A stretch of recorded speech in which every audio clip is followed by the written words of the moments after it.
ನಮಸ್ಕಾರ ಮಕ್ಕಳೇ, ಈ ಒಂದು ವಿಡಿಯೋ 4ನೇ ತರಗತಿಯ ಸವಿ ಕನ್ನಡ ಭಾಗ 1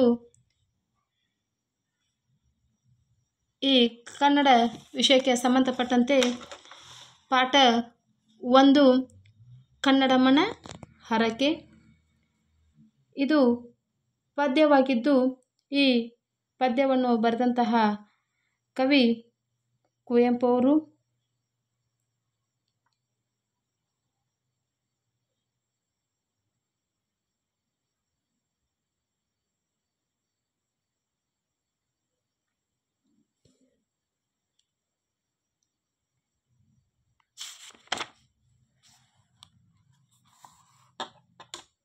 ಮೊದಲನೆಯದಾಗಿ ಪದಗಳ ಅರ್ಥವನ್ನು ನೋಡೋಣ.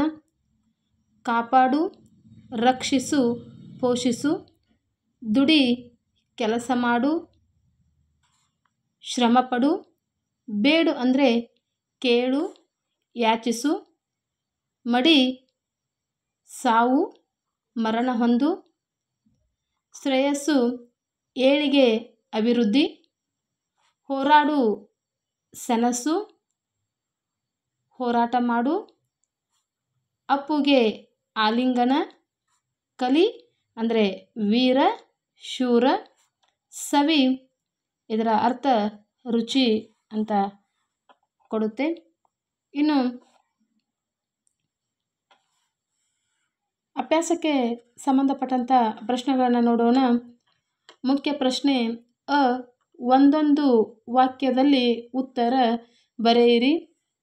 ಮೊದಲನೆಯ ಪ್ರಶ್ನೆ, ಕನ್ನಡದ ಕಂದ ಯಾವುದಕ್ಕಾಗಿ ಹೋರಾಡಬೇಕು? ಕನ್ನಡದ ಕಂದ ಕನ್ನಡಕ್ಕಾಗಿ ಹೋರಾಡಬೇಕು. ಎರಡನೆಯ ಪ್ರಶ್ನೆ, ಕನ್ನಡವನ್ನು ಮರೆತರೆ ಯಾರನ್ನು ಮರೆತಂತೆ?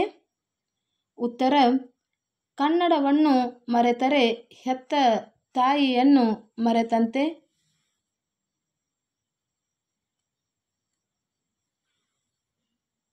ಮೂರನೆಯ ಪ್ರಶ್ನೆ, ಕನ್ನಡದ ಕಂದ ಯಾವುದನ್ನು ಮರೆಯಬಾರದು? ಉತ್ತರ, ಕನ್ನಡದ ಕಂದ ಕನ್ನಡಮ್ಮನ ಹರಕೆಯನ್ನು ಮರೆಯಬಾರದು. ನಾಲ್ಕನೆಯ ಪ್ರಶ್ನೆ, ಕನ್ನಡ ನುಡಿಯ ಸೊಗಸನ್ನು ಯಾವುದಕ್ಕೆ ಹೋಲಿಸಲಾಗಿದೆ? ಕನ್ನಡ ನುಡಿಯ ಸೊಗಸನ್ನು ತಾಯಿಯ ಎದೆಹಾಲಿಗೆ ಹಾಗೂ ಅವಳ ಅಪ್ಪುಗೆಯಿಂದ ಉಂಟಾಗುವ ಆನಂದಕ್ಕೆ ಹೋಲಿಸಲಾಗಿದೆ. ಇನ್ನು ಮುಖ್ಯ ಪ್ರಶ್ನೆ, ಕೊಟ್ಟಿರುವ ಪದಗಳಲ್ಲಿ ಸರಿಯಾದ ಪದ ಆರಿಸಿ ಖಾಲಿ ಸ್ಥಳದಲ್ಲಿ ಬರೆಯಿರಿ. ಮೊದಲನೆಯ ಪ್ರಶ್ನೆ, ಕನ್ನಡಕ್ಕೆ ಹೋರಾಡು, ಕನ್ನಡದ ಡ್ಯಾಶ್ ಅಂತ ಇದೆ. ಅದಕ್ಕೆ ಉತ್ತರಗಳು ವೀರ, ಶೂರ, ಧೀರ, ಕಂದ. ಅದಕ್ಕೆ ಸರಿಯಾದ ಆಯ್ಕೆ ಕಂದ.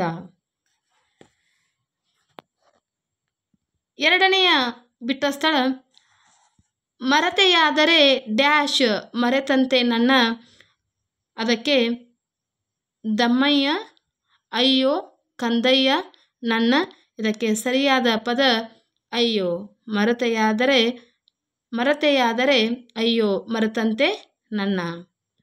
ಮೂರನೆಯ ಬಿಟ್ಟ ಸ್ಥಳದ ವಾಕ್ಯ, ಮೊಲೆಯ ಹಾಲಂತಂತೆ ಡ್ಯಾಶ್ ಬಾಯ್ಗೆ. ಅದಕ್ಕೆ ಕೊಟ್ಟಂತಹ ಪದಗಳು ಹೆಜ್ಜೇನು, ಕಿರಿಜೇನು, ಸವಿಜೇನು, ಹಾಲ್ಜೇನು. ಇದಕ್ಕೆ ಸರಿಯಾದ ಪದ ಸವಿಜೇನು. ಮೊಲೆಯ ಹಾಲಂತಂತೆ ಸವಿಜೇನು ಬಾಯ್ಗೆ.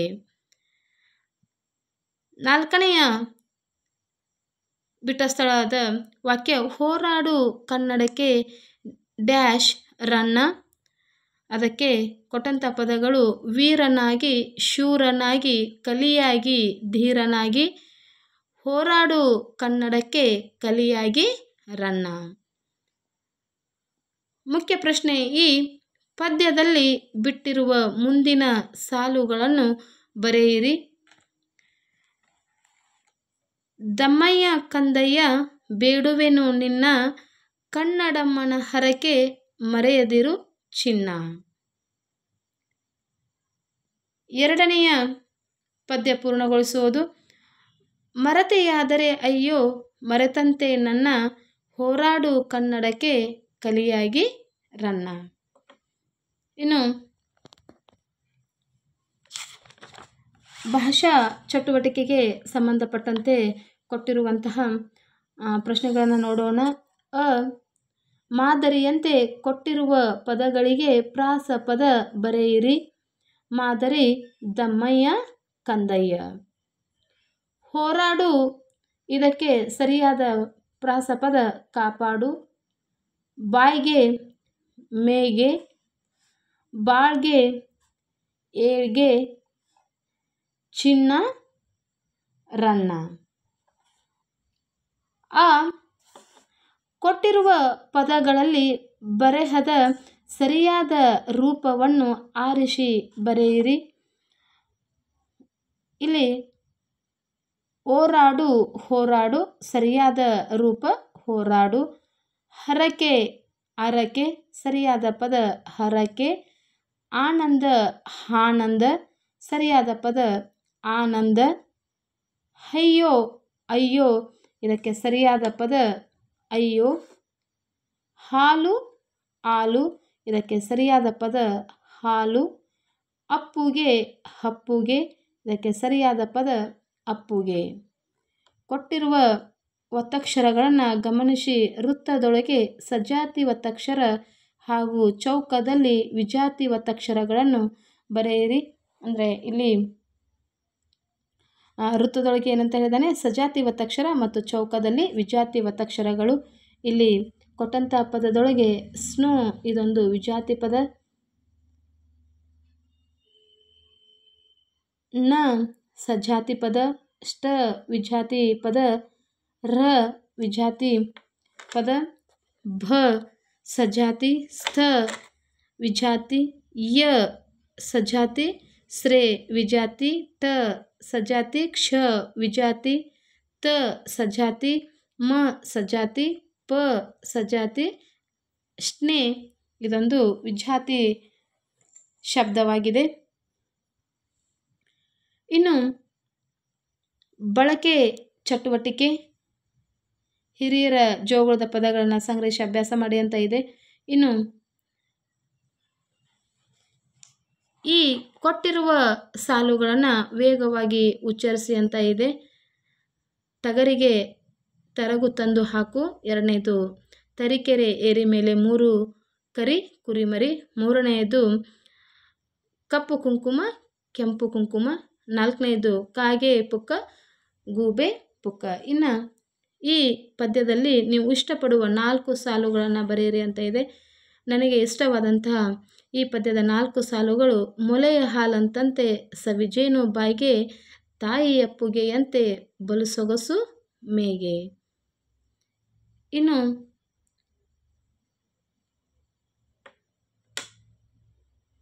ಮುಖ್ಯ ಪ್ರಶ್ನೆ ಈ ಪದ್ಯದ ಸಾಲುಗಳನ್ನು ಕಂಠಪಾಠ ಮಾಡಿ ನಿಮ್ಮದೇ ರಾಗದಲ್ಲಿ ಹಾಡಿರಿ ಅಂತ ಇದೆ.